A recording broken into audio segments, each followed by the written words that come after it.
Hello students, today let us study the two major types of habitats. They are aquatic habitats and terrestrial habitats. What is aquatic habitats? Aquatic habitats includes areas they are permanently covered by water.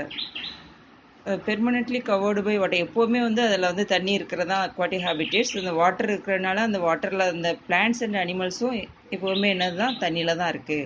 இந்த aquatic ஹேபிட்டேட்ஸ் two டைப்ஸை நம்ம divide பண்ணலாம். They are fresh water habitats and marine water habitats. First let us see the fresh water habitats. Fresh water ஹேபிட்டேட்னா என்னென்னா வேறு ஒன்றும் இல்லை, நல்ல தண்ணி வாழிடம் தான் ஃப்ரெஷ் வாட்டர் ஹேபிட்டேட். அதுக்கு ஃப்ரெஷ் வாட்டர் ஹேபிட்டேட்ஸ்ன்னு கேட்டிங்கன்னா rivers, lakes, ponds and pools are the fresh water habitats. இந்த ஃப்ரெஷ் வாட்டர் ஹேபிட்டேட்ஸில் உள்ள பிளான்ட்ஸ் எல்லாமே roots of plants are very short.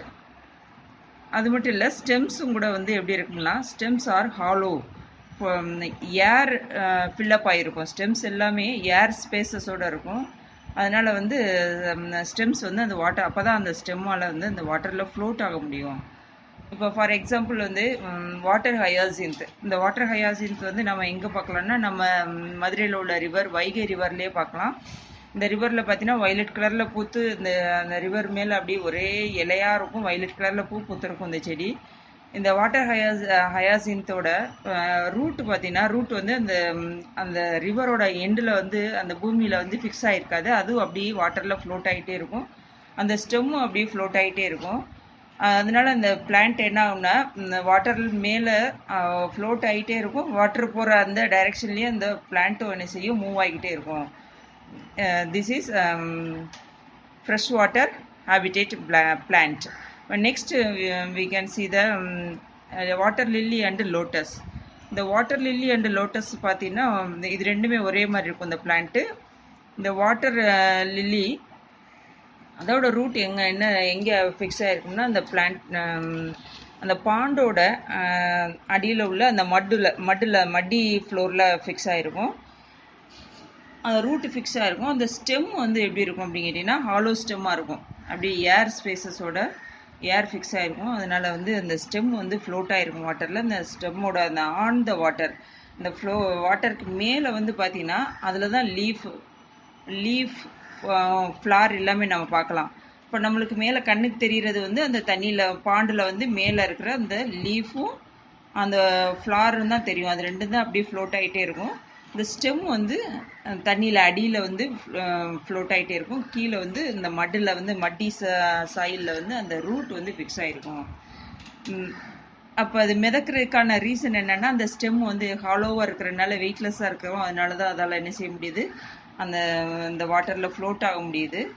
இப்போ இந்த லீஃப்மே பார்த்தீங்கன்னா எப்போவுமே தண்ணியிலே இருக்கிறனால லீஃப் சாதாரண டெரஸ்ட்ரியல் பிளான்ட்ஸில் உள்ள லீஃப் மாதிரி இருந்ததுன்னா அது என்ன செஞ்சிடும்னா அழுகி போயிடும்.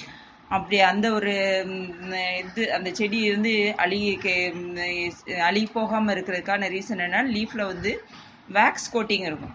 இந்த வேக்ஸ் கோட்டிங் இருக்கிறனால இதால் என்ன செய்யாதுன்னா அந்த வாட்டர் அது அப்சார்ப் பண்ண முடியாது. வாட்டர் அதில் படவே செய்யாது. அதை என்ன செய்யும், வாட்டர் அதில் பட்டாலும் அப்படியே ஸ்ப்ளிட் ஆகி போயிடும். அதனால அந்த லீஃப் நல்லா தண்ணி மேலே அப்படியே ஃப்ளோட் ஆகிட்டு அப்படியே அதால் என்ன செய்ய முடியுது, இந்த செடியால் வாழ முடியுது. இப்போது இந்த ஃப்ரெஷ் வாட்டர் ஹேபிட்டேட்டில் இந்த வாட்டர் லில்லி இருக்கிற அந்த பாண்டில் என்ன செய்யக்கூடாதுன்னா நம்ம என்ன செய்யக்கூடாது, இறங்கக்கூடாது. ஏன் அப்படின்னு கேட்டிங்கன்னா அந்த ஸ்டெம் அடியில் இருக்கிறது நம்மளுக்கு தெரியாது. சில பேருக்கு அந்த அந்த இது தெரியாது.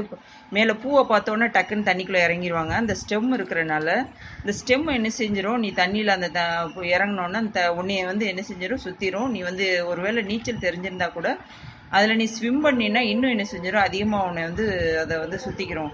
அதனால் தண்ணியிலேருந்து கீழே நீ போகிறதுக்கான சான்ஸ் இருக்குது. அதனால் யாரும் என்ன செய்யக்கூடாது, இந்த வாட்டர் லில்லி இருக்கிற அந்த ஃப்ரெஷ் வாட்டர் பாண்டுக்குள்ளே நம்ம என்ன செய்யக்கூடாது, இறங்கக்கூடாது. Next we are going to see the marine water habitat. இந்த மெரைன் வாட்டர் ஹேபிட்டேட்ன்றது வேறு ஒன்றும் இல்லை, சால்ட் வாட்டர் ஹேபிட்டேட் தான். சால்ட் வாட்டர்ன்றது சி அண்டு ஓசன்ஸில் உள்ள ஹேபிட்டேட்ஸ், அதான் marine water habitat. The plants found in most the marine water habitats mostly submerged in water or inside the water. இப்போ வந்து நம்ம ஃப்ரெஷ் வாட்டர் ஹேபிடேட் பார்த்தோம். அதில் வந்து எப்படி இருந்துச்சுன்னா பிளான்ட்ஸ் எல்லாமே ஃப்ளோட்டிங்கில் தான் இருந்துச்சு. they are we can see the plants on the water, they are floating on the water. But in marine water habitats, all the plants and parts of the plants are in underwater. So we can see that we can understand that differences. The plants have narrow and thin ribbon like leaves, so that they can bend floating water. Okay, plants and the plants in the marine water plants எல்லாமே நம்ம கண்ணுக்கு வெளியில் பார்க்கும்போது என்ன செய்யாது தெரியாது. அந்த under வாட்டரில் இருக்கிறனால நம்மளுக்கு வந்து மேல் பாகமாக பார்க்கும்போது தெரியாது. நீங்கள் இந்த ஜியாகிரபிக் சேனல்ஸ் இதெல்லாம் பார்க்கும்போது நீங்கள் வந்து அந்த மெரைன் வாட்டர் பிளான்ட்ஸை நீங்கள் நல்லா பார்த்துக்கலாம். அதில் பார்த்தீங்கன்னா எப்படி இருக்குன்னா பிளான்ட்ஸோட லீஃப் எல்லாமே நேரோ ஆர் தின் ரிப்பனாக இருக்கும். எதுக்காக இந்த மாதிரி அடாப்டேஷன் அதில் இருக்குது அப்படின்னு கேட்டிங்கன்னா, அந்த வாட்டர் ஃப்ளோனால அந்த லீஃப் வந்து என்ன செஞ்சிடக்கூடாது, டேர் ஆயிடக்கூடாதுன்றக்காக தான் இந்த மாதிரி பிளான்ட்ஸில் இந்த மாதிரி அடாப்டேஷன் இருக்குது இந்த பிளான்ட்ஸில். அது மட்டும் இல்லாமல் இந்த சில வேறு சில அடாப்டேஷன்ஸ் இருக்கும். சம் பிளான்ட்ஸில் வந்து எப்படி இருக்குன்னா, இந்த leaves are divided often divided into small often divided into small strings. We can see these plants in the marine water habitat. For example, marine algae, sea grasses, marsh grass, and phytoplanktons. Next, let us see the terrestrial habitats. What is terrestrial habitats? Terrestrial habitats are found on land.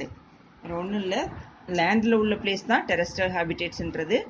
These terrestrial habitats are classified into forest, grassland and desert. இந்த மூணு தான் பூமியில் உள்ள அந்த லேண்டில் உள்ள அந்த terrestrial habitat வந்து இந்த மூணு பிளேஸில் மட்டும்தான் இருக்குது. Forest, grassland and desert. First let us see that forest habitat. The forest is a large area dominated by trees. ஃபாரஸ்ட்னாலே உனக்கு தெரியும், ஃபுல்லாகவே என்னது தான் ட்ரீஸால் ஃபுல்லாக ட்ரீஸ் நிறைஞ்சது தான், அதான் forest area. The forest habitat gives the annual rainfall 25 cm to 200 cm. ஒரு வருஷத்துக்கு 25லேருந்து 200 சென்டிமீட்டர் வரைக்கும் நம்மளுக்கு வந்து இந்த ஃபாரஸ்ட்டில் இருந்தால் மழை கிடைக்குது. அதனால தான் நம்ம என்ன செய்யணும், கண்டிப்பாக காடுகளை என்ன செய்யணும், காப்பாற்றணும், காடுகளை வளர்க்கணும் அப்படின்னு சொல்கிறாங்க எல்லாருமே. அதை நம்ம என்ன செய்யணும், ஃபாலோ பண்ணணும். காடுகளை என்ன செய்யக்கூடாது, அழிக்கக்கூடாது. Next let us see the grassland habitat. Grassland is an area where the vegetation is dominated by grasses. Vegetation is dominated by grasses. ஃபுல்லாகவே வந்து கிராஸ் பிளான்ட்ஸ் தான் அந்த கிராஸ்லேண்டில். For example, savanna grassland. Next we are going to see the desert habitat. Desert habitatனால உனக்கு தெரியும், desert habitatன்றது எப்படி இருக்குன்னா, that is a driest place. The habitat without much water is called the deserts. Deserts are driest place. ஏன்னா இங்கே என்ன கிடைக்காது, they get the water less than 25 cm of rainfall. Rainfall வந்து ரொம்ப கம்மியாக இருக்கிறனால தான் வாட்டுறதுக்கு அங்கே வந்து அது என்ன செய்யுது, அந்த ஏரியாவே டெசர்ட்டாக இருக்குது, ட்ரையாக இருக்குது. Plants in this habitat have thick leaves. That leaves store water and minerals. எதுக்காக இந்த மாதிரி ஒரு அடாப்டேஷன் இருக்குது இந்த பிளான்ட்ஸில் அப்படின்னு கேட்டிங்கன்னா, அந்த பிளேஸில் என்ன கிடைக்கிறதுல வருஷத்துக்கு 25 சென்டிமீட்டர் தான் ரெயின்ஃபாலே இருக்குது. அதனால மழை பெய்யும் போது என்ன செஞ்சுக்கிறோம், அந்த பிளான்ட் வந்து அந்த லீவ்ஸில் வாட்டர் அண்ட் மினரல்ஸ் என்ன செஞ்சுக்கிறோம், சேவ் பண்ணி வச்சுக்கிறோம். அதனால தான் அந்த லீவ்ஸ் வந்து திக்காக இருக்கிறது. நெக்ஸ்ட் அடாப்டேஷன் என்னன்னு கேட்டிங்கன்னா, அந்த பிளான்ட்ஸில் வந்து என்னன்னா, லீவ்ஸ் வந்து ஸ்பைன்ஸாக ரெடியூஸ் ஆகிடும். ஸ்பைன்ஸ் மீன்ஸ் தான்ஸ், முட்களாக மாறி இருக்கும். லீஃப் எல்லாமே என்னவா மாடிஃபை ஆகிருக்கும் அப்படின்னு கேட்டிங்கன்னா, தான்ஸாக மாடிஃபை ஆகிருக்கும். அது எதனால் அப்படின்னு கேட்டிங்கன்னா, லீஃப் வந்து இந்த ப்ராடடான லீஃபாக இருக்கும்போது அந்த லீஃபில் இருந்து என்ன டிரான்ஸ்பிரேஷனால் அந்த லீஃபில் அந்த பிளான்ட்டில் உள்ள வாட்டர் எல்லாமே வந்து டிரான்ஸ்பிரேஷன் ப்ராசஸ்னால் என்ன செய்ய வெயிலில் அப்படி வந்து டிரான்ஸ்பிரேஷன் ப்ராசஸ்னால என்ன செஞ்சிருது வெளியேறதுக்கு சான்ஸ் இருக்குது. அதனால் வந்து அந்த லீவ்ஸ் எல்லாமே என்னவா மாறி இருக்கும் அப்படின்னு கேட்டிங்கன்னா ஸ்பைன்ஸாக மாறி இருக்கும் சில பிளான்ட்ஸில். அது எந்த பிளான்ட்ஸ் அப்படின்னு கேட்டிங்கன்னா கேக்டஸ்ன்ற பிளான்ட்டில் வந்து எப்படி இருக்கும் ஸ்பைனாக மாறி இருக்கும்.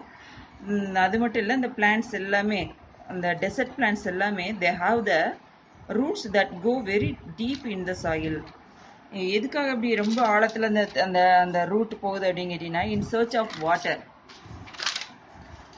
இங்கே தண்ணி அதிகமாக கிடைக்காதனால ஆழத்தில் எங்கே தண்ணி இருக்குது அப்படின்றத தேடி என்ன செய்யுது அந்த வேர் வந்து என்ன செய்யும் ஆழமாக போய்கிட்டே இருக்கும்.